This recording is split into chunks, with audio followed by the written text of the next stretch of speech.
আপনারা শুনছেন স্বপন চট্টোপাধ্যায় রচিত রাপা নুইয়ের উপকথা, সুব্রত গাঙ্গুলির কণ্ঠে। প্রথম অধ্যায়। এ উপাখ্যান বহু শতক আগের। গোধূলির ধূসর আলো মেখে সন্ধ্যার পাখিটি তখন তার দিগন্ত বিস্তৃত ডানা মুড়বে কি মুড়বে না ভেবেই চলেছে। পশ্চিমের আকাশ যেখানে সমুদ্রের বুকে মিশে গেছে, ঠিক তার ওপরেই দিন শেষের রক্তিম সূর্য দ্বিতীয় এক সূর্যের জন্ম দিয়েছে অথই সমুদ্রের জলে। যদিও সাগরের ঢেউয়ে ভেঙে টুকরো টুকরো হয়ে চলেছে দ্বিতীয় সূর্যটা নিয়মিত সময়ের ব্যবধানে। একসময় প্রথম সূর্যটা টুপ করে ডুব দেয় গভীর প্রশান্ত মহাসাগরের রহস্যময় অতলে। সঙ্গে নিয়ে যায় ছায়া সূর্যটিকেও। দক্ষিণ থেকে ভেসে আসা ঠান্ডা বাতাসের আপার দীর্ঘ বলিষ্ঠ ও সুঠাম দেহটা যেন একটু শিউরে ওঠে। ওর পরনে শুধু এক টুকরো চামড়ার লজ্জাবাস, আদুর গায়ে উল্কি, গলায় চামড়ার সুতো দিয়ে বাঁধা একটা হাঙরের দাঁত, আর পেশিবহুল হাতে মাতায়া নুটাকুকু নামের ভয়াল এক বর্ষা। রানোর আরাকু আগ্নেয়গিরির জ্বালামুখের দিকে যেতে যেতে রাপা তার আবাল্য সহচরীকে ডেকেই চলে, এই রূপা, রূপা রে, এই রূপা, তুই কোথায়? রূপা কিন্তু রাপার এত ডাক শুনেও কোনো গাছ অথবা গুহার আড়াল থেকে তার পাহাড়ের মতো উদ্ধত পিনোন্নত বক্ষযুগল টোরসীম বা অন্য কোনো বনফুলের মালায় ঢেকে আর মসিকৃষ্ণ অমানিসা রাত্রির মতো এক মাথা কালো চুলে একরাশ রংবাহারি ফুল গুঁজে বার হয়ে আসে না। ওইসব ফুলগন্ধের সঙ্গে রূপার দেহগন্ধে মাতাল হয় রাপা প্রতি সন্ধ্যায়।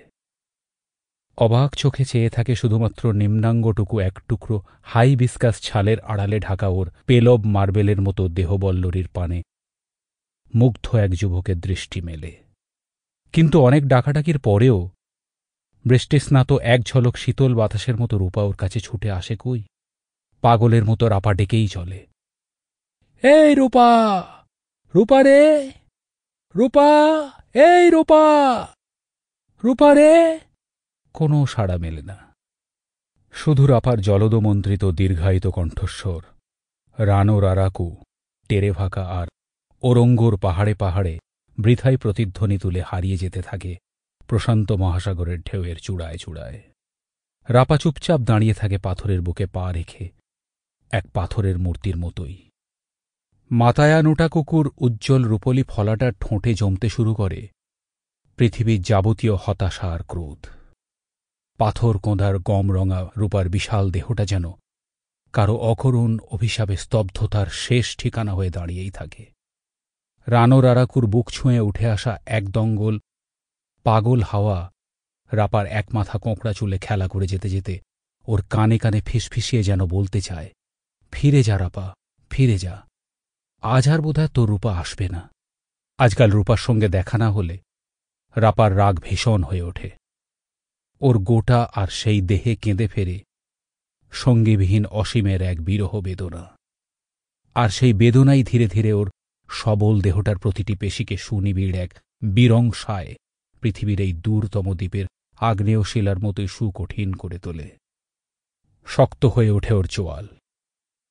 হাতের মুঠো মাতায়া নুটাকুকুর ওপর এত জোরে চেপে বসতে থাকে যে মনে হয় ওটাকেই ও শ্বাসরোধ করে মেরে ফেলতে চায়। ওর সারা শরীরে তখন যেন আগ্নেয়গিরির অগ্নিবর্ষী রাতের দহন। ধক ধক করে উপসী চিতার মতো জ্বলতে থাকে ওর দুচোখ। পৃথিবীর যা কিছু সুন্দর সবকিছুকেই বুঝিবে ও তখন খুন করে ফেলতে চায়। আজও তার অন্যথা হয় না। তীব্র চিত্তবিক্ষেপে নিষ্ঠুরভাবে ও ছুঁড়ে দেয় হাতের বর্ষাটা, এক পরাহত ব্যাধের আক্রোশে।